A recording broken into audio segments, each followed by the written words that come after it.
আসসালামু আলাইকুম দর্শক, আজ পবিত্র মঙ্গলবার আপনাদের সামনে দুটি কথা শেয়ার করব। আমাদের 50-60 বছর আগে আমরা এই দুনিয়াতে ছিলাম না, এখন আছি। আমরা কি করে যাচ্ছি, এটা আমরা যে সময় কবরবাসী হব তখন আমাদের কথাটা চাষতলে হাট বাজারে উৎপাদন হবে যে অমুক মারা গেছে, অমুক কীরকম লোক ছিল।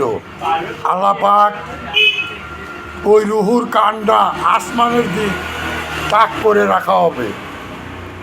যে যে কাম করে যাব, ওই মরে যাওয়ার পরে চাষতল বাজারঘাটে আলোচনা হবে।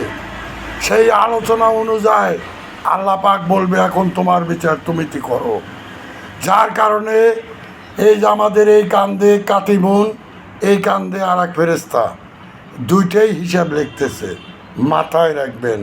তাহলে আল্লাহ পাক আমার আপনার দ্বারাই গুনাহ করা কম হবে। ভিডিওটা ভালো লাগলে শেয়ার করে অপর একজনের শোনাবেন। কবিরাজ আসাদ।